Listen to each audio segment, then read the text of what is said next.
So I came into painting later in life and as a kind of second passion.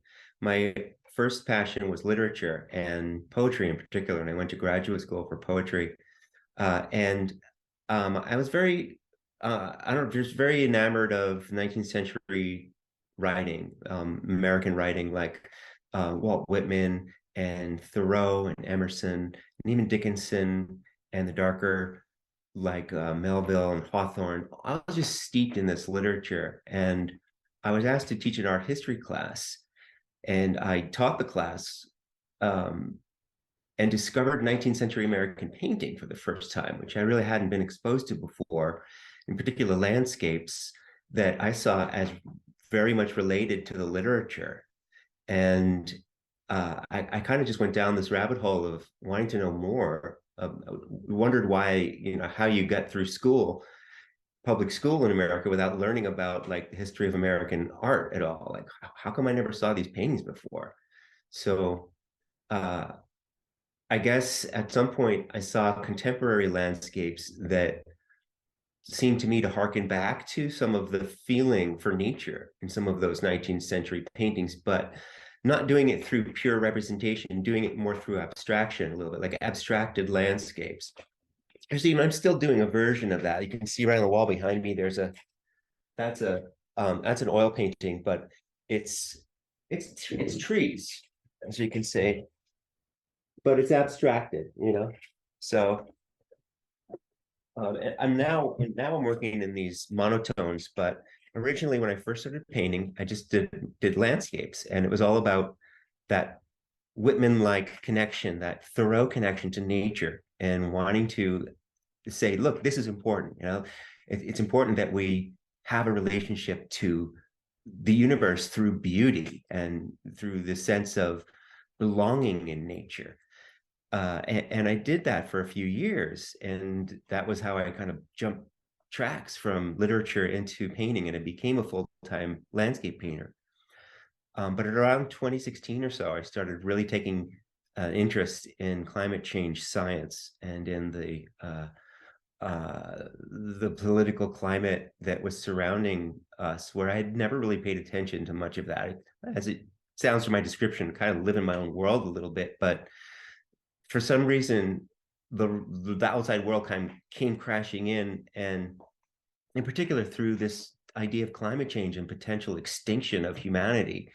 I just couldn't do the landscape painting anymore. It didn't feel genuine because my relationship with I was seeing our relationship with nature through the lens of what was happening to the earth and what we're damaging and what we can't stop damaging in our course of progress.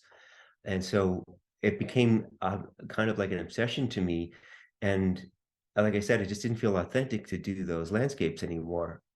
So I cast about for new means of expression, and I eventually hit on.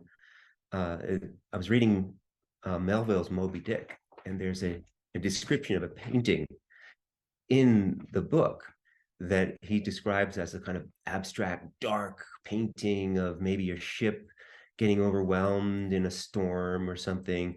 Can't really see what it is, but I wanted to paint that painting.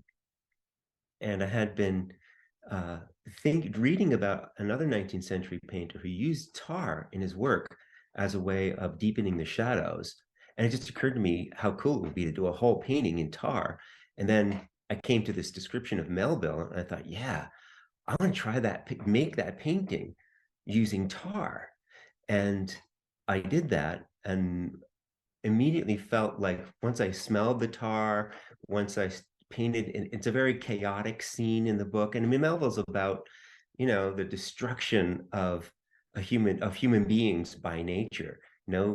Ahab and his crew are on a mission they're supposed to be on a mission for oil, for fuel, for the Industrial Revolution, a commercial industry, massive industry, just like the fossil fuel industry. They go off the rails, of course, but it's metaphorical.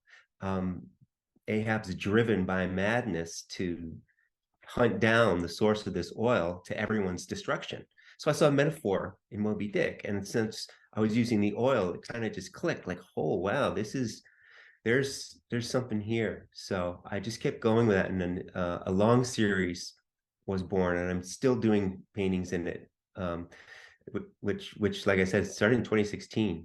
I'm still showing those paintings, and so the work that I have at the museum in this exhibition is a tributary. It's like an outgrowth of that original series on Moby Dick and tar. So I had been thinking about that connection between the fossil fuels and the tar, and Moby Dick's great as a metaphor, but I also wondered, like, okay, I have this 19th century motif. What could I do that's more contemporary? Like, is there another way to use this tar to say the same thing, but through a different lens, not through American literature, but through just current events? And so I hit upon the Deepwater Horizon disaster and photographs that I could see online. And I mean, it was an indelible, all those images are indelible for me. It must be for you where you live. The plumes of smoke coming off of the rig in the sea, and the aftermath. I mean, that was a horrific moment for everybody, and it kind of just sprang back to my mind, and I went back to it. I said, well, I remember those images. Let me look back at those images, and they're online, and those images inspired the work that's in the museum now. So that's how the medium got involved, and it really speaks to, I think, something really deeply seated in me personally. Like I said, even as a kid growing up, I felt something was off, something's wrong with contemporary materialistic, corporate-driven, consumptive society. That these are our values, or they're the values that we're taught we're supposed to espouse, and there's not a lot of alternative to a lot of alternative spiritual paths. It's out there, but you really got to look hard.